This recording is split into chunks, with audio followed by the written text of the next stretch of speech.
Then he leaned forward and said, "What if I told you there are billions of unregistered people living everywhere around you?" I told him, "I'm just a small YouTube channel, Mac Movement, mostly speculative sci-fi and fantasy stories, so if he wanted me to tell something like that, it would end up sounding fictional." He said he didn't mind. In fact, he preferred it that way. He just wanted the truth out there. I tried explaining again that my whole thing is fiction, made-up worlds, weird ideas, that sort of thing. I normally narrate in a close third person, so this might sound a little off. It's different for me.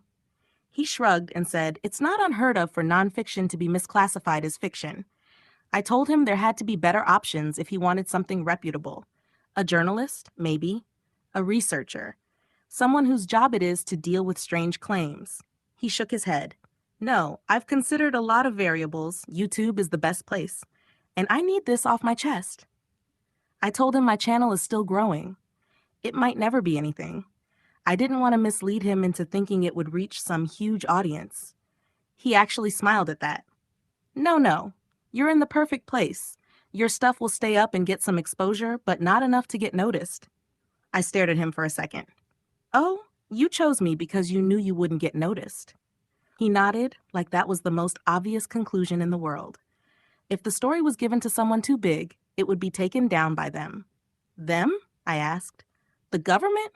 He waved that away. "No, they want to stay hidden. They're just as smart as us, maybe smarter." "The government?" I repeated. No, them." He leaned forward again, suddenly serious. "You've got to promise, if I tell you the story, you'll make the video." I told him to relax. Sure, I'd tell it. Content is content, right? I'd give it a shot in my usual lo-fi sticker movie style. "That's all I want," he said. "Okay," I said. "I'll take notes. Let's get started. Just 2 things.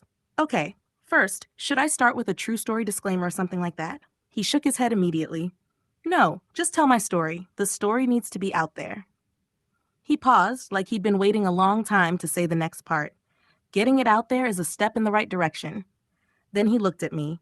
"Isn't that what you're actually all about? A step in the right direction?" I nodded. "Okay," I said. "And second, what should we call you in the story?" According to Dr. Ben Mederson, it all started during a night shift at the lab. Ben was working with a fully digital microscope when the thing slipped out of his hands and dropped. Not a dramatic fall, just enough to do damage. When he picked it up, he could see the problem immediately. A thin crack running across part of the glass tube. The tube itself had a slight bend now too, just enough to make the alignment feel off. The worst part was that this wasn't his first warning. Being a klutz, as his supervisor had called it, was no longer considered an acceptable excuse for broken lab equipment. The next time something expensive got damaged, the replacement cost would come out of his paycheck. And this microscope was not cheap. When he powered it back on, something felt off. No matter what screen he cast the image to, there was a strange delay in the focus response, a subtle lag that made the controls feel like they were reacting a half-second too late. Ben stared at it for a while, doing the math in his head. If they decided he had to pay for it either way, he figured he might as well take it home and see if he could fix it first. So that's exactly what he did. Later that night, back at his apartment, he paired the system to his glasses through Bluetooth and spread the parts out across his desk. Alongside the broken microscope were spare components he'd salvaged from 2 other damaged units. Those ones, he insisted, definitely were not his fault.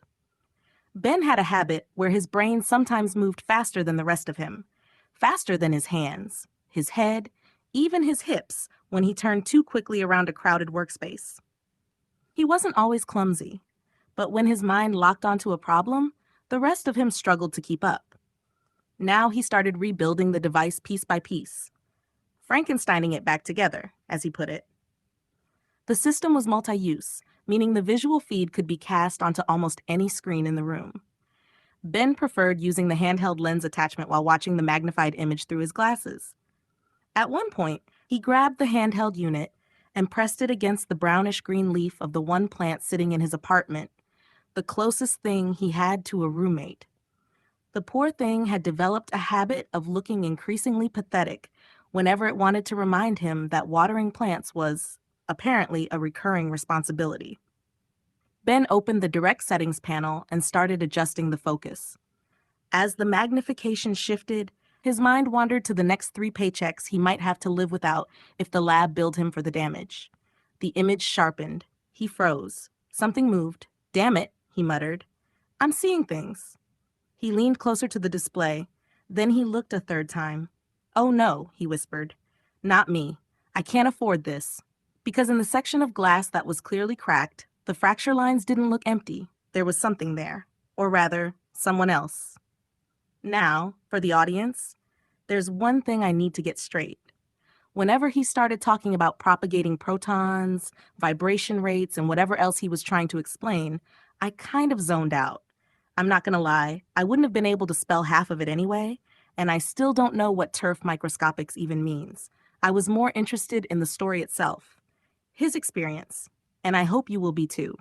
Because yes, this is true. "These are my observations," he told me. Then he started describing what he'd actually seen through the repaired microscope. At first, he tried to give me a scale reference. "Picture an ant," he said. "You know the ants everyone ignores when they're walking across the sidewalk." I nodded. "No, not those ones," he said immediately. "Those are too big." He paused, thinking. "Okay, smaller." I waited. "You know the ones that look like tiny black dots moving in a line sometimes?" "Yeah. Now look for the ones that have little bumps on them." I raised an eyebrow. "You mean mites?" I asked. "Exactly," he said. "Those tiny ants sometimes have even tinier mites riding on them." He shook his head again. "Okay, actually, not that small either. Not atoms. Just back up a little from that." He hesitated, then added, almost like he was searching for something I might recognize. "Ever heard of fairy flies? Just a little smaller." He held his fingers a fraction apart in the air. "Right about there." According to him, that was the scale. "That's where our story takes place," he said. "And yes, it's real." What he claimed to have seen inside the cracked lens was what he described as a microscopic human family. Tiny, moving, living. And when he tried to show anyone else, nobody could see it. "We are scientists," he told me. "They are scientists. I'm a scientist. So let's do science." He brought coworkers over to the microscope. Nothing. Just a cracked lens and dust. One of them even tried to be supportive about it. "Hey, I know that thing's expensive," they told him, "but I'm sure we can figure something out." Then they added the part that wasn't meant to be supportive. No need to go to the loony bin over it. So Ben stopped trying to convince people. Instead, he took the broken microscopes he'd collected and rebuilt the device into something he described as more of a spyglass than a lab instrument. Something tuned specifically for that strange, bent piece of glass. And once he had it working again, he started testing. "This is what I saw," he said. He began listing his observations. The first one was about time. According to Ben, they seemed to experience time differently than we do. Once he lost sight of one, he had never been able to confidently say he had found the same individual again. At first, they appeared to move at an impossibly fast speed, blurs of motion flashing across the field of view. But once he focused long enough, and once his eyes adjusted to what he called the snow blindness effect from the reflected light, their movements started to feel closer to something almost normal. Almost. But tracking them was nearly impossible. He told me it took a while before he managed to follow a single one for more than about a minute before losing track of which one he was looking at. "They're too fast," he said. "Or maybe we're too slow. Different vibration." Another observation surprised him even more. They seemed mostly indestructible by human standards. He had watched them collide with particles of dust, fibers, even tiny droplets of water that should have crushed them completely. Instead, they survived. But they could hurt each other. He'd seen fights, he'd seen injuries, which meant whatever protected them from our environment didn't protect them from one another. And they weren't rare. "They're everywhere," he said, "places we never even think about." He gave a lot of examples. These were just a few. A drip of water sliding off a roof gutter. To us, it's just a drop falling to the ground. To them, it looked like fast travel. A violent relocation from one place to another in an instant. Then there was the wind. The shed outside his apartment created a strange airflow pattern that always pushed a steady breeze from one direction. To us, it was nothing. To them, a hang glider launch zone, he said, and he swore he'd seen them use it. He said sometimes you could actually see them in the air, tiny figures launching themselves into the wind, wearing what he described as elastic ski jumping suits, stretched fabric that caught the moving air currents and carried them across enormous distances, at least enormous by their scale. To them, it wasn't drifting, it was flight. At one point, he even claimed he found a small group living directly on him. One family, he said, almost casually. They had apparently set up camp near an ingrown hair on his arm. He noticed it because the irritation felt slightly different than a normal itch. Naturally, he decided to experiment. He scratched the spot. The moment his finger moved across his skin, the entire group jumped onto his fingernail like passengers boarding a moving platform. Then he felt another itch on the side of his neck. When he looked through the lens again, he saw a single figure standing there, holding a tiny sign with some kind of symbol on it. He couldn't recognize the symbol, but it looked deliberate, something official. He scratched near a pimple on his neck, just to see what would happen. By the time he focused again, the figure was gone. Only the sign remained, and even that disappeared a moment later. He paused there, like he was deciding how much further he wanted to go with it. Then he described another moment. One evening, he had been watching through the spyglass when it hit him. What this probably looked like from the outside. Crouched near a window, staring through a strange device, adjusting angles and focus. Anyone walking past could easily assume he was spying on a neighbor. At that point, he said he actually stopped and addressed the situation directly. "Now I'm sure you're wondering why I would come forward with any of this," he said. "If these things exist, why not just go to the news or something?" He gave a small shrug.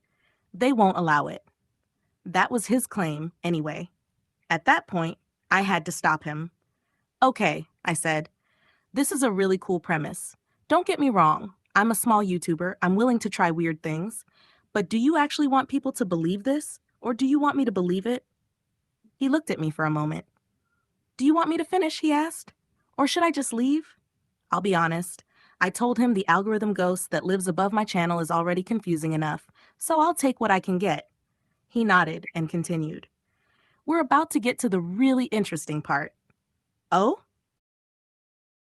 There was no dramatic reveal, no big cinematic moment, just a quiet statement. "Humans aren't to them gods," he said. "We're weather." From their perspective, time moves differently. Our movements must look slow and massive, like watching storms drift across a continent. So to them, we're not rulers of the world, we're the environment. Real time is different for them, he said. He believes they have technology too.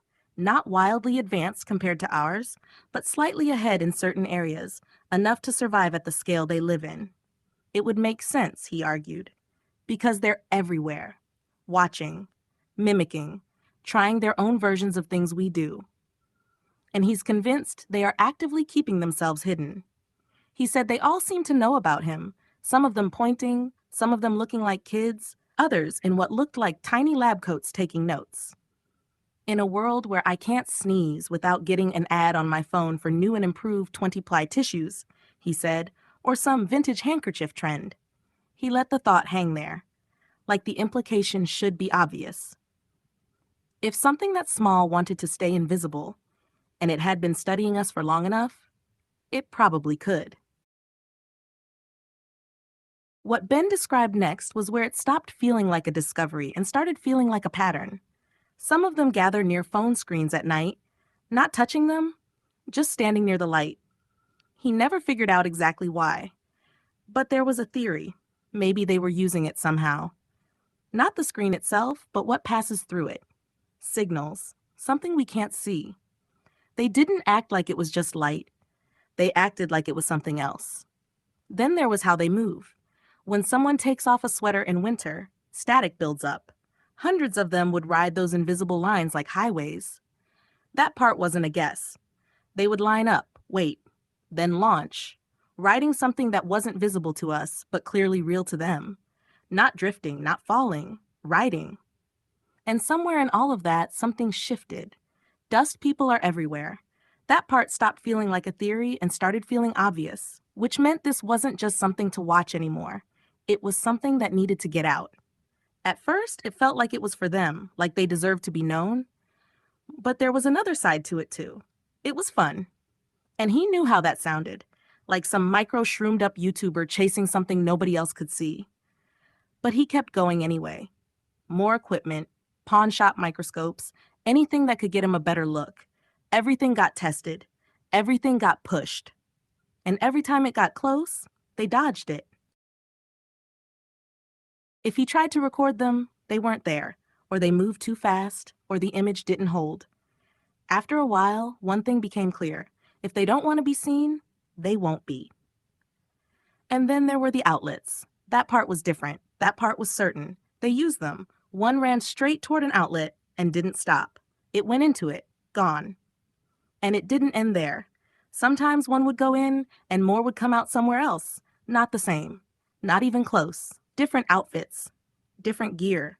Some looked dressed for cold. Some for rain. One group came out in what looked like full safari outfits, like amusement park employees working a themed section. They weren't just moving around. They were arriving. They're not just moving around us. They're using everything. Later that night, going to grab some ice cream, the outlets were still on his mind. That's when something else clicked. The freezer light. It had been out for months. 6, maybe. Something he kept meaning to fix and never did. When he finally looked, there was something in there, near where the bulb should have been, a small shape, like a hut, and near it, a group, a family. The bulb got fixed. Just another thing crossed off the list. Nothing special, something he should have done a long time ago. But later he checked again. And it wasn't one hut anymore. It was 5, with a wall, built out of ice. A few hours later he checked again. Had to find the spot, took a second. Then, clusters. Movement. The 5 huts were gone. Now it was a village. Structures forming in the cold, built up from nothing. Small, jagged formations of ice, organized, intentional, a whole little setup. And right in the middle of it, there was something new, a landmark. They made me, an ice sculpture, not perfect, but close enough. Not perfect, but close enough that there was no question. He couldn't believe it.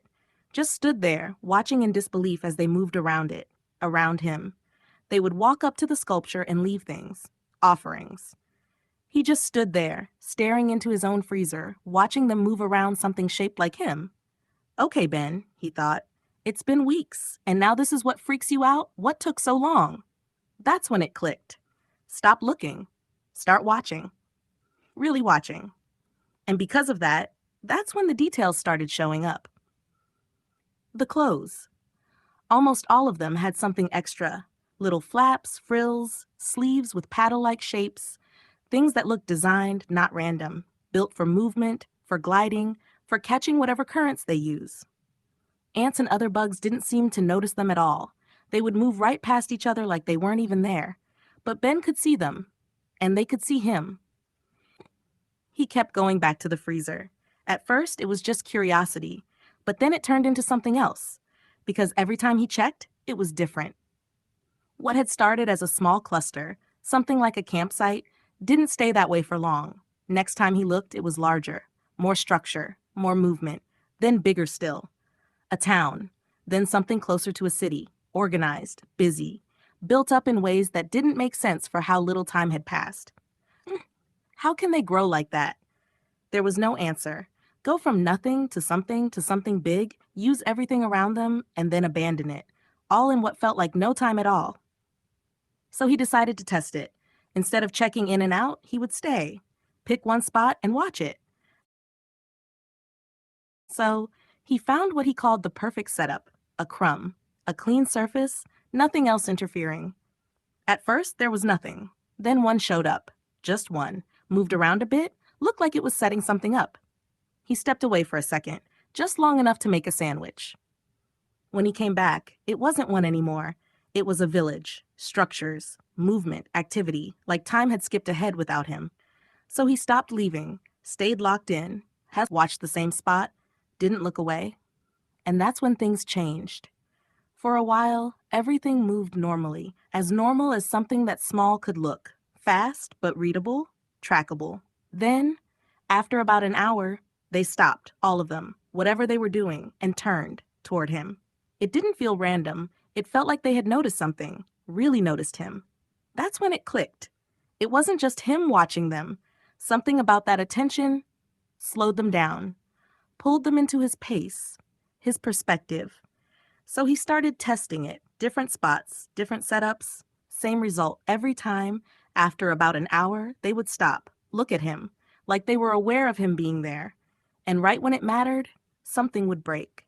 Around the 90-minute mark once, an ingrown toenail flared up out of nowhere, bad enough to pull his attention, just long enough to lose the spot. Another time, the lights went out. It started to feel less like bad timing and more like interference, like something didn't want him to keep watching. And then, if he made it to the second hour, the whole community, town, city, whatever it had become, would stop, all of them, and stare back at him. Kind of creepy, to be honest.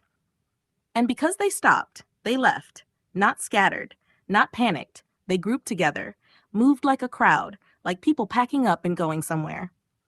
Refugees, that's what it looked like, so they would head toward an outlet, and then they were gone. But one of the larger groups did something different once. They huddled together, tight, didn't look at him, and because of that, he couldn't see what they were doing in the middle. Then his phone rang. And because he didn't want to lose them, he tried to hold his focus. But it was his boss, a message, about keeping his job, about the broken microscope bill. So he checked it, just for a second. But there was nothing there. No message, no text, from his boss or anyone. And that was enough. Just enough to make him shift. Just enough to lose the spot. When he looked back, they were gone. So now the timing started to make sense. If I look away, he said, it jumps, not movement, not speed, time. Because if he looked away for even a minute, things advanced. Camps became towns. Towns became something else. Resources gone, places abandoned. But if he stayed focused, really focused, everything held, looked normal. You know, as normal as microscopic people only he can see can look. When he really focused, they were just slower. They line up with me, he said, my time. He sat there for a second after saying it, like he didn't like how it sounded out loud. It's like my observation does something to them. He paused, then added, or maybe it's the other way around. He leaned back a little. They don't like it. So he decided to test it. Another pause. They don't like being slowed down. And because he kept watching, other things started to show up. Tiny versions of him. Not sculptures this time. More like little figures. Closer to voodoo dolls than anything respectful. So he tried something else. If this was real, someone else should be able to see it. He brought coworkers in. Tested the waters. Every time, same reaction. I'm not falling for that. Or jokes about how they'd already heard about his messages with them. At work, it turned into a running joke. Someone set up a donation jar. Ben's Microscope Repair Fund. Then someone added a link. We found you. At first, people dropped coins in like it was funny, just a joke. But after a few days, it shifted. When someone told him to drop the act, it wasn't really a joke anymore. It went from a cry for help, financial, to a cry for help, mental. If you take this any farther, they told him, people are going to think you're serious. Like, actually serious. Bright side. They raised about half the money. When his friend joked about it, he just nodded. Yeah, he said. Of course. Then things got weird in a different way. It stopped feeling like they were just using electricity. They were using everything, including our systems. So he made a decision. If this was real, he was going to document it. Not just journals anymore. Everything. Notes, patterns, behaviors. Anything he had seen so far, written down like it mattered. Because now it did. And then something happened that didn't fit. One night, he was out in the rain waiting for a ride. He had told his girlfriend not to pick him up. Or at least, that's what she said. She told him he left a note, in the mail slot. He told her it wasn't him. She checked the door camera. It looked like him. Same movements, same build, same everything. But he kept saying it wasn't. She didn't believe him. Nice try, she said. I don't know if you were drunk when you wrote this, but you can't change your mind now. She said the letter even called it Said he'd try to guilt her into staying, like he always does. And then she said something that stuck. "Every time I try to focus on myself," she told him, "you undermine me." There was one part of the note that hit harder than the rest. It said he would do anything to keep her. Anything. But this time, she wasn't staying. She was going back to school, 2 states away, far away from there. And because of that, because it finally set in that this was real, that she was actually leaving, that's when he started to panic. "Fine," he said out loud. "Not to her, to everything. I'll leave you alone. You've already taken everything from me. Credibility at my job gone. Girlfriend moving away. And I finally bought that ring." And then the message came. Not written, not in any normal way. But he understood it. Clear enough that he could repeat it. That's all they wanted. Just live and let live. It takes energy to stay hidden. They don't want to, but they will if they need to. He's not the first to stumble onto them, and he won't be the last. Trust them. Besides, he paused when he told me this part. "You already know," he said. "We're everywhere." And that's when it hit him. He started to cry. My life's already ruined. And then another thought pushed through. If he stops, maybe they fix it. He was exhausted. At that point, questioning his own sanity didn't even feel worth it anymore. "Yeah," he said. "Sure, whatever." So Monday came. He went to work, walked in, and everyone was clapping, cheering. His only real friend came up to him. "See," he said, "I told everyone you had some sort of bigger plan." Not only had the microscope been replaced, the entire lab had been upgraded. 3 of the newest models, overnight delivery. "Are you moonlighting as a stripper or something?" his friend joked. "Is that where you've really been?" "Yeah," he said. "Something like that." And then he went home. The hero at work. His favorite restaurant, his favorite item, finally not on back order. At home, and the door was open. Her bags were on the floor. At that point, they had both already said it. No long distance. Not this time. He ran inside. "Why are you here? Your flight was this morning." "I came to drop off your key," she said, and then I realized I didn't really have anything to keep.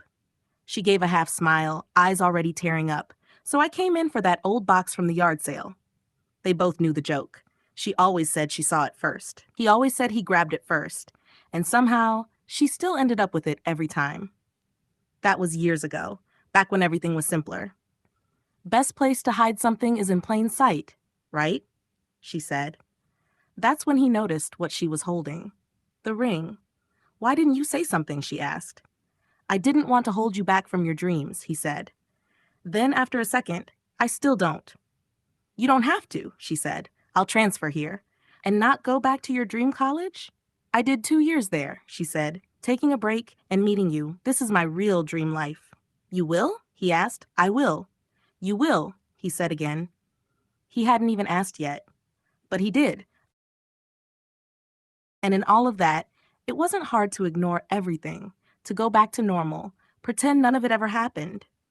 But every once in a while, when he stopped, when he was actually in the moment, he would catch himself staring at nothing, or at least what looked like nothing. Eventually, Ben decided he had to tell someone. That someone ended up being me. "So you're just going to tell my story?" he asked. "Yeah," I said. "I'll do it the way I do everything else. AI narration, my lo-fi 90s collage sticker movie style." He nodded like that was perfectly acceptable. "But listen," I added, "my channel's still small. This might not go anywhere. It might barely get seen." "That's fine," he said immediately. "You might not get comments either," I told him. "You don't get comments?" he asked. "You'd think they'd still be free, right?" "They are." "Yeah," I said. "Apparently free isn't free enough." He thought about that for a second. "Well, likes are free too." "Yep. And how much does it cost to subscribe?" he asked. "Take a guess." $1 a month? Nope. 2? Nope. How much?" "Free," I said. He blinked. "Exactly." I shrugged.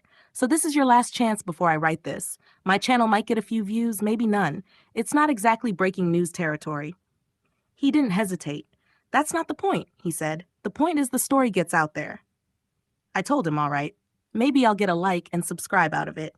And you have Ask Why. Funny thing, every time I try to upload it, it gets corrupted. So maybe he's right. But we all have a trick or two. Thank the Ask Why Rim player.